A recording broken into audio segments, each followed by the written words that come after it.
They used to call our home an estate. Manicured lawns, rooms filled with art and silence, closets lined with beautiful clothes I never chose. From the outside, I had everything a woman could possibly dream of. But inside, I was a ghost. A well-dressed, perfectly poised specter haunting the hallways of my own life. I learned to move so quietly I could barely hear my own footsteps on the marble floors. My own husband, the man who gave me all this, couldn't see me. He saw a beautiful object, an asset, a reflection of his success. But the woman inside, she had vanished long ago. What happens when a life that looks perfect on the surface is actually a gilded cage? Today on Unbroken Women, I'm Susan Bentley, and we're sharing the incredibly moving story of Victoria Sterling from Connecticut. Her journey isn't just about escaping a situation. It's about a woman's fight to reclaim her own soul from a life of luxurious emptiness. Victoria's story is a powerful reminder that true freedom is an inside job. My days were choreographed with breathless precision. A quiet breakfast, the menus selected by my husband, Richard, and prepared by our cook. Mornings were for managing the household, a role he grandly called being the CEO of Sterling Manor. It sounded important, but really it meant approving floral arrangements and ensuring the silver was polished for our endless charity dinners. Afternoons were for my duties, a board meeting for the local museum, a fitting for a gala gown, a supervised shopping trip where Richard's assistant would point me toward appropriate selections. Everything was curated. Everything was perfect. Richard always said he wanted me to have the best of everything, and on paper I did. Our friends, all couples just like us, would sigh and tell me how lucky I was. "Richard just adores you," they'd say. "He takes such good care of you." And I would smile the smile I had perfected, serene, grateful, and completely hollow. I had a life many women would kill for, a life of immense privilege and comfort. But the comfort was a sedative. It lulled me into a state of quiet compliance, a beautiful, dreamless sleep from which I wasn't sure I knew how to wake. The control was never overt. It wasn't loud or angry. It was a soft, suffocating blanket of care. Richard didn't forbid me from doing things. He simply made other options seem stressful or unwise. "Darling, why would you want to drive in all that traffic? I'll have the driver take you." "That little cafe sounds charming, but I've made us a reservation at the club. They know how you like your salad." He monitored my credit card statements, not out of suspicion, but to protect us from fraud. He managed our entire fortune, telling me not to worry my pretty little head with the details. The weight of it was immense. It was the constant performance, the feeling that my own thoughts and desires were inconvenient interruptions to a well-oiled machine. I was shrinking, my own personality receding until all that was left was Mrs. Richard Sterling. I felt like a bonsai tree, carefully trimmed and shaped into a beautiful miniature version of something that was meant to grow wild. The only crack of unfiltered light in my life was my younger sister, Chloe. She was everything I wasn't, a chaotic, brilliant artist living in a tiny paint-splattered apartment in the city. Our weekly phone calls were my only tether to a world outside my gilded cage. She'd talk about stretching her last $20 until a commission check came in, about the thrill of a new gallery show, about a disastrous date with a musician. Her life was messy and uncertain and vibrant. I'd listen, sitting in my silent, perfect living room, and a strange ache would bloom in my chest. It wasn't jealousy, not exactly. It was a profound sense of loss for a life I'd never known. I'd look at my own hands, manicured, soft, hands that had never created anything, never struggled for anything, and I'd feel a whisper of a thought. Is this it? Is this all there is? I would quickly push it down, ashamed of my ingratitude, but the whisper always came back, fainter each time, but never disappearing completely. The phone call came on a Tuesday. I was approving a centerpiece of white orchids when Richard's assistant told me my sister was on the line. But it wasn't Chloe. It was a police officer. An aneurysm. Instant. No warning. Chloe, the most alive person I had ever known, was gone. The world didn't just tilt, it fractured into a million pieces. Richard, of course, took charge immediately. He was magnificent in his efficiency. He handled the funeral arrangements, the press, the condolences. He shielded me from everything, telling everyone I was in a delicate state. He organized a beautiful, tasteful, sterile memorial service that had nothing to do with my wild, paint-splattered sister. Friends and family murmured their sympathies, telling me how wonderful it was to have a man like Richard to lean on in a time like this. And all I could think was, Chloe died. She was 38 years old. She died in the middle of a painting with messy hair and dirty fingernails, completely and utterly living. And what was I doing? I was approving flower arrangements. The shock of her death wasn't just about losing her. It was a violent, brutal mirror held up to my own life. She had lived every chaotic second. I had merely existed, watching the perfect, predictable days tick by. Her death didn't just break my heart, it shattered the flawless, empty vase of my life. In the weeks that followed, I tried to retreat back into the comfort of my routine. I let the silence of the house swallow my grief. Richard encouraged it. "It's best not to dwell, darling," he'd say, patting my hand before heading to his study. "Chloe wouldn't want you to be sad." But a terrifying question had taken root in my mind. What do I want? For the first time in 20 years, I asked myself that, and the answer was a deafening silence. The thought of change was paralyzing. What would I even do? I hadn't held a real job since college. I hadn't managed my own money, ever. My identity was so completely interwoven with Richard's that I couldn't see where he ended and I began. The fear was a physical presence. It sat on my chest at night, making it hard to breathe. Fear of poverty, yes, but it was more than that. It was the fear of being nobody. In our world, a divorced woman, especially one who left a man like Richard, was a pariah, a failure. I pictured myself alone in a small apartment, forgotten and irrelevant. The golden cage was suffocating, but the world outside seemed like a terrifying, barren wilderness. It was easier, safer, to just stay put and pretend the bars weren't there. Richard decided we needed to handle Chloe's apartment. His term. He wanted to hire a service to come in and clear it all out, to dispose of it cleanly. I told him I had to do it myself. It was the first time I'd insisted on anything in years, and the effort it took was monumental. He relented, probably thinking it was part of the grieving process. The moment I unlocked her door, the smell hit me. Turpentine, linseed oil, coffee, and Chloe. The air was thick with life. Her paintings were everywhere, leaning against walls, stacked in corners. They were explosive with color and emotion and fury and joy. I walked through the small space, touching everything. Her unmade bed, a half-empty mug of cold coffee, a t-shirt slung over a chair. And I saw the huge canvas on her easel, the one she was working on when she died.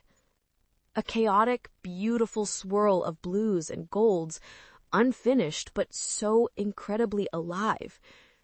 I reached out and touched the thickest part of the paint. It was still slightly tacky. And in that moment, something inside me broke. It wasn't a scream. It was a silent, gut-wrenching collapse. I slid down the wall onto the dusty floor, surrounded by all that life, and I finally let myself sob. I cried for my sister. I cried for the years I had lost, and I cried for the woman I had murdered inside myself, one quiet, compliant day at a time. I don't know how long I sat there on that floor, but when I finally stood up, the grief was still there, but something else had taken root beneath it. A cold, hard resolve. This wasn't a life. It was a beautifully decorated waiting room, and I was done waiting. The decision wasn't born of anger or rebellion. It was born of the absolute certainty that if I went back to that silent house and that silent life, I would die too. Maybe not a sudden physical death like Chloe's, but a slow spiritual one. The thought of leaving was still terrifying. I knew I would lose everything. The house, the security, the social standing. I would be judged, pitied, and dismissed. But for the first time, the fear of staying was greater than the fear of leaving. In the quiet of my sister's studio, I made a vow. Not to her, but to myself. I was going to get out. I didn't know how, but I knew I had to.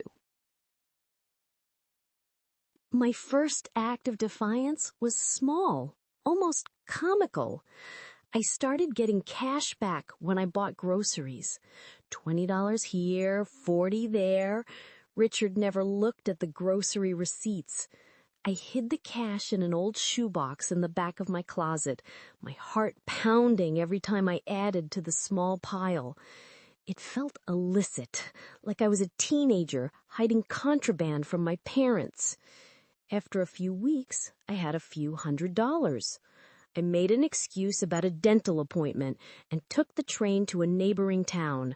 I walked into a small, anonymous bank, my hands trembling so badly I could barely hold the pen. Opening a simple checking account in my own name felt like the most terrifying, monumental act of my life. I deposited my secret cash. The bank teller smiled and handed me my new debit card. It had my name on it. Just my name. Victoria Sterling. Not Mrs. Richard Sterling. Holding that piece of plastic in my hand, I felt a flicker of something I hadn't felt in decades. Power. It was a tiny, fragile flame, but it was mine.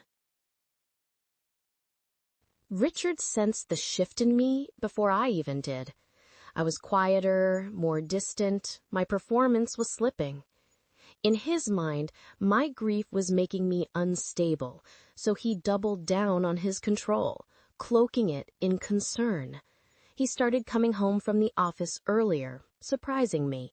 He'd buy me extravagant gifts, a diamond bracelet, a new car, as if to remind me of what I had, of what I stood to lose.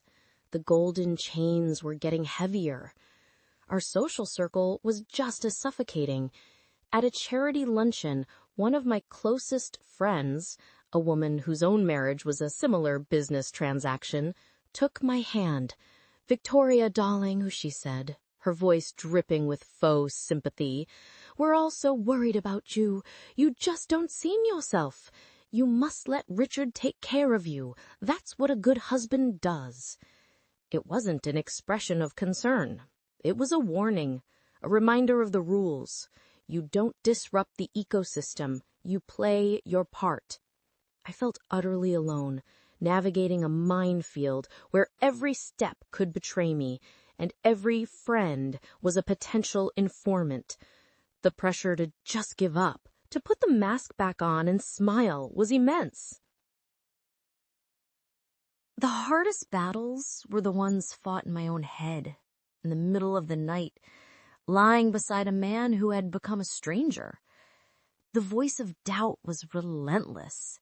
You're being a fool, a spoiled, ungrateful woman throwing away a life of comfort. You have no marketable skills. You'll be destitute. You'll be a laughingstock. I would lie there, rigid with fear, my secret bank account feeling like a childish fantasy. There were moments I missed the simplicity of my old life, the numb comfort of not having to think or choose for myself. The familiar pain was, in its own way, safe. This new path was a terrifying void. I questioned my decision 100 times a day. Was I strong enough? Was I brave enough? Or was I just having some sort of midlife crisis? A delayed teenage rebellion that would end in ruin and humiliation? He found it. I don't know how. Maybe I left a statement in a coat pocket. Maybe he just had a feeling. He confronted me one evening in his study. He wasn't yelling. That would have been easier. He was calm, his voice filled with a chilling disappointment. He placed the bank statement on his mahogany desk. Victoria, I'm not angry. I'm just hurt and confused. Why would you need to hide this from me? I tried to stammer out an explanation, but he held up a hand. If you were to ever do something impulsive, he said, his eyes locking onto mine, you must understand the reality. Everything is in my name. The house, the accounts. Our lawyers have structured things very carefully. You would be left with absolutely nothing. And people, well, they would assume you'd had a nervous breakdown. I would have to tell them that to protect you. In that moment, I felt the trap snap shut. He had me.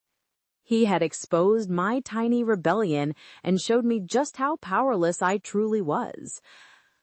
I felt a wave of despair so profound it almost buckled my knees. He was right. It was hopeless. The escape was a fantasy. I was on the verge of surrendering completely.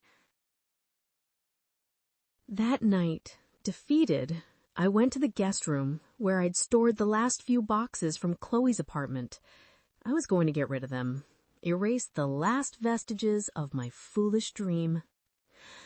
I opened a box of her old art history books, the pages smelling of dust and time. Tucked inside one of them was a postcard. On the front was a photograph of one of her own paintings. I turned it over. Her familiar messy handwriting filled the back. V, it read, don't just hang art on your walls. Go out and paint your own life. You used to see the world so beautifully. And then I remembered. A deep buried memory of a teenage girl with a clunky film camera, a gift from her father. The magic of the dark room, the thrill of capturing a moment of light and shadow, a part of me I hadn't thought about in over 20 years. It was Chloe's voice, a lifeline thrown across an impossible distance. It wasn't just about escaping anymore, it was about reclaiming the girl with the camera. The fear was still there, but now it was fueled by purpose. Richard thought he had won. He watched me more closely, but my compliance was now a performance, a strategy. I remembered a pair of my grandmother's diamond earrings, kept in a safe deposit box Richard didn't know I had access to. One afternoon, I took them to a jeweler in the city. The cash he gave me felt like freedom in my hand. With a portion of it, I bought a small, used digital camera. I started carrying it with me everywhere, hidden in my purse. I took pictures in secret. the way the light hit a puddle after a rainstorm, the tired face of a woman on the train, a child's abandoned toy on a park bench.